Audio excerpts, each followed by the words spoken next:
Greetings, friends of liberty. When we contemplate the blatant and extensive corruption that one finds presently in various English ministries, offices of state, judgeships, and among members of Parliament, one can only lament how dearly such venality compromises our ability to maintain the Queen's peace, conduct the affairs of state honorably, and use monies that might be employed for other just causes, instead wasted to enlarge the already fat purses and enormous estates of noxious aristos, bishops, prebends, and cabinet members. Do I not sound very radical indeed in this age of revolution with such musings? But disgust breeds anger, and anger breeds radicals. I did think perhaps to write a black book or a red book with a list of the delinquents, naming these princes of corruption, that might help it bring it to light of day and motivate the beginnings of reform. Interestingly, however, if we turn to the corruption in your own 21st century, we find in Stanley Goldfarb a man who's written a timely book about this very phenomenon in the field of American medicine. In Take Two Aspirin and Call Me by My Pronouns, this former dean of the University of Pennsylvania Medical School, informed by his long experience in over 40 years of clinical work, teaching, and administration, relates the multifarious ways that the ideology of woke, with its racist and anti-capitalist assumptions, has permeated into the very fabric of what was previously healthy and uncorrupted American medical teaching and clinical practice. Goldfarb begins his expose by recounting his own experience back in 2019 in having written an article of the very same name for the Wall Street Journal, and as a result, receiving a virulent backlash. As he humorously writes, "I can only imagine the hell I would have caught had I authored my Wall Street Journal op-ed in the wake of George Floyd's death." What did Goldfarb ever say in that article that caused such an uproar? An uproar on med Twitter, where the term of art for those who endorse traditional medical education is puckered rectum.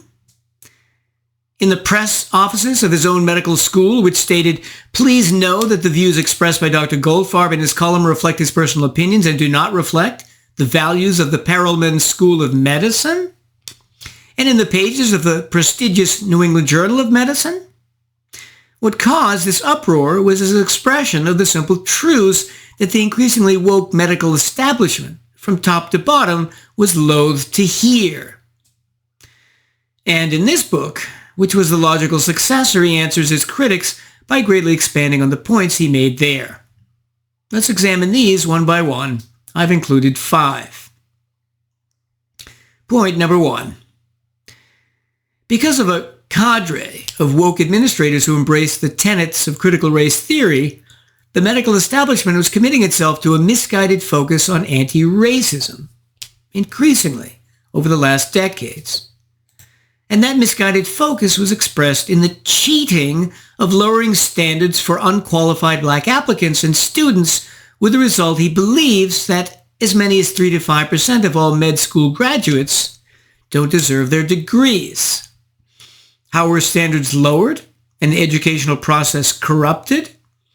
In numerous ways. A, by cheating to let many blacks into medical school, they being accepted at 7 times the rates of similarly qualified whites and 9 times the rates of similarly qualified Asians. Despite this, there are still only 8.4% blacks in American medical school, below the 13% in American society. Discrimination in admissions, incidentally, is also applied against men who, even though they have the better GPA and MCAT scores, are only accepted in equal numbers with women. And here I thought all those boss girls don't need help anymore. B, by changing the MCAT, the Medical College Admissions Test, to now have 1/4 of all questions, behavioral, and sociological. Nonetheless, the MCAT, even watered down, is an obstacle to so-called equity. C. By developing in many schools feeder programs with universities, allowing students to actually avoid the MCAT exam altogether. D. By giving constant remedial exams and having extensive coaching, as well as having many pass-fail courses, which incidentally have been shown to reduce student performance and learning significantly. As a result of all this hand-holding, only about 3% of medical school students now don't graduate, as opposed to about 5% in the 1990s and 9% in the 1960s. With the result as intended that the number of black students graduating from medical school in 2000 rose by 50% by 2020. And also as a result, many more black applicants have migrated to white colleges, which need to fulfill their racial quotas from black colleges. So only 10% of blacks now go to black medical colleges instead of 1/3 before. E. By making exams so easy. Students have to try hard to fail. The average grade on most of the exams is in the 90% range. And to be expelled, the student would have to fail repeated courses, then fail repeated remediations, and perhaps even fail a repeated year. That would take some doing. F. By woke institutions explicitly attacking merit. One statement from the American Medical Association itself actually read, "Medical education has largely been based on flawed meritocratic ideals, and it will take intentional focus and effort to recognize, review, and revise this deeply flawed interpretation." G. By the reduction in science courses and clinical training. As Goldfarb says, it used to be that students took 5 sessions a week in biochemistry for 16 weeks. Now they take 3 or 4 sessions for 8 weeks. This happens with anatomy too. The result for UPenn was a 40% reduction in preclinical science training. And the 4th year of med school now is often dedicated to or permeated with courses on communication skills, social topics, and more recently, the role of systemic racism in medical outcomes. Some programs even do role-playing, where everybody plays hospital, instead of actually giving the students the clinical experience of being a doctor as they used to. As Goldfarb says, it is hard to imagine a more infantilizing activity. A typical rationalization for this reduction in science courses was offered by Dr. Reisman, a primary care physician and head of the Yale Program for Humanities in Medicine, who said of basic science courses, "Do I refer to my knowledge of any of these subjects in my day-to-day life when I'm seeing patients? Not really." But Goldfarb points out that clinical care specialists need that basic scientific knowledge when understanding or devising new treatments for their patients. As he says, as a primary care physician, Dr. Reisman likely spends more time counseling patients than treating severe complications. Counseling is valuable, but quite a different task than planning a chemotherapy regime or dealing with the latest cell therapy. Point number 2. All of this means that when students graduate, they lack basic skills they used to have. Goldfarb argues that this was illustrated during COVID-19 when 2/3 of the physicians and nurses surveyed believed that their ICU team was inadequately prepared to treat COVID-19 patients. And how did they catch up? By watching YouTube videos at home late at night to learn procedures they were never taught. And if we turn now to the science that these graduates try to do, we find numerous instances of bias and error. So, for example, one study, cited over 100 times, allegedly found that while first and second year medical students thought that blacks were less sensitive to pain, this confusion cleared up by their 3rd and 4th years. But the study didn't mention that. Another study allegedly found that black babies do better with black doctors, but this study again had many problems. such as that the race of the treating physicians wasn't always known, the doctors were blamed for the performance of nurses and other physicians, and that patient transfers complicate knowing which physician gets the blame or credit for outcomes. As Goldfarb concludes here, to suggest that racist white doctors were killing black neonates was reckless.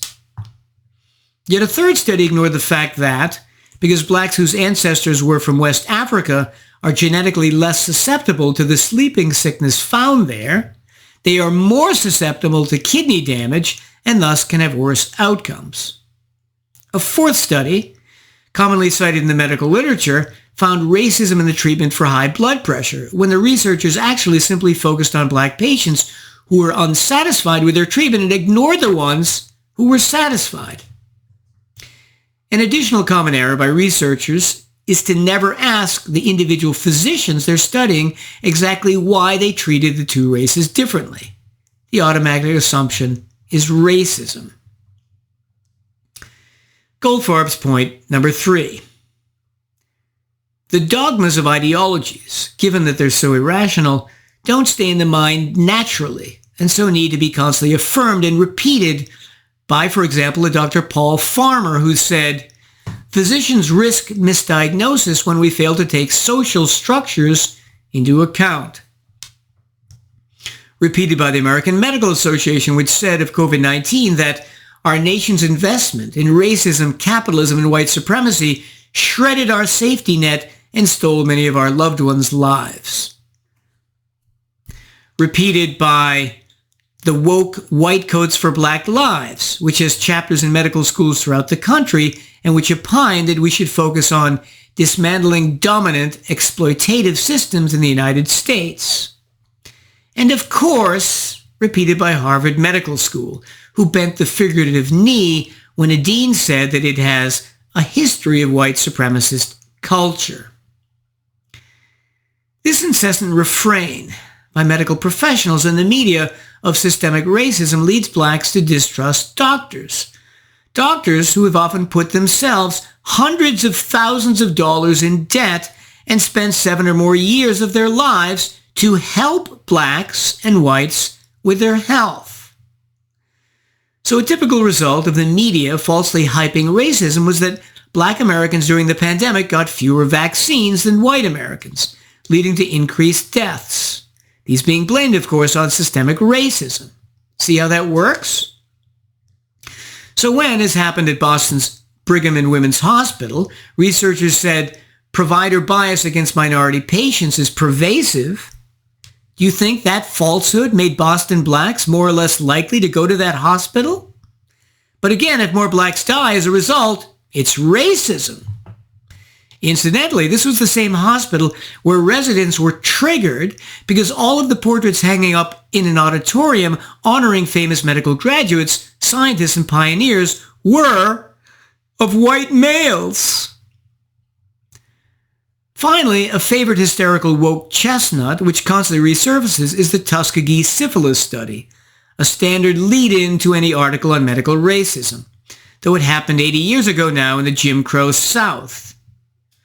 Naturally, President Biden one time tried to give it a mention, but as usual, in his sleepy confusion, said that it was harder to get African Americans vaccinated because it used to be that they experimented on them, the Tuskegee Airmen and others.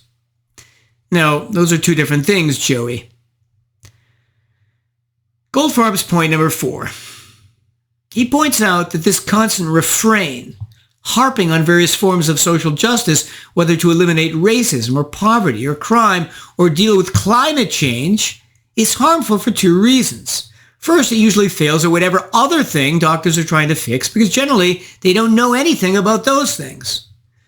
Typical examples here are A U.S. doctor in rural Mexico who tried to improve malnutrition among peasants by increasing agricultural productivity, with the result that he completely failed. He wasn't a farmer.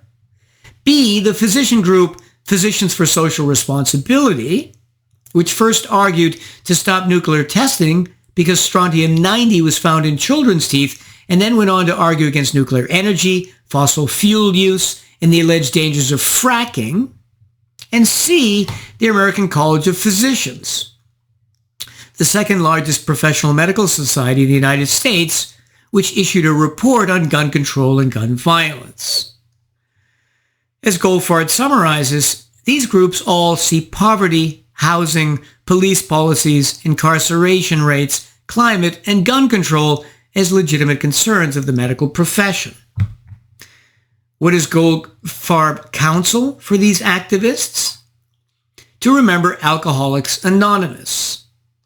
God grant me the serenity to accept the things I cannot change, the courage to change the things I can, and the wisdom to know the difference. The second harmful result, however, of all this digression is that when you focus on these irrelevant issues, you of course risk violating the Hippocratic Oath, which is to do no medical harm, because you ignore the problem for which the patient has come to you. So instead of pointing out that blacks died more from COVID because of higher obesity rates in the black community, and that black women are nearly twice as likely to be obese as white women, racism. Instead of pointing out that blacks have higher health illiteracy rates, racism. Instead of pointing out that black mothers tend to have children when younger and have more diabetes and high blood pressure, so have higher infant mortality rates, racism. And more single families too, which lead to worse health outcomes? You got it. Finally, point number 5. Why do medical institutions tolerate these woke clowns? Goldfarb believes that it's partly because administrators everywhere dread the specter of activists savaging them on social media, occupying their offices, even demanding their resignations. And that, by calling the inequalities between white and black patients racism, educators identify a more convenient target than themselves. He also believes that, since most of these med schools are affiliated with teaching hospitals, which make huge amounts of money often in democratic cities, none of the administrators is really willing to rock the boat by standing up to woke ideology, thereby potentially risking their nonprofit status. He says, it would be difficult, particularly in the post-George Floyd era, for the largest employer in a city to present anything but a full-throated endorsement of social justice activism. So in conclusion, while we could cover many more topics, such as the issue of med student and physician burnout, the description of many former black pioneers of medicine who had no problems at all achieving the highest standards, and the differential genetics of black and white physiology, increasingly ignored by woke doctors, such as sickle cell anemia, I shall conclude here. Goldfarb is outstanding, deserving a B+, A-, being highly readable and easily understandable, the book packed with study after study and fact after fact, all leavened by his decades-long experience in American medicine, as well as his frequent humor. The only problem with books like this is that there are so few of them. And I must say that despite all the difficulties presented by the rise of woke physicians and institutions, I envy you all who in the 21st century have such enormously effective and compassionate doctors and hospitals, and trust that you can still preserve this branch of applied science that brings so much health and happiness to billions of people. I bid you well, and remain the Scarlet Pimpernel.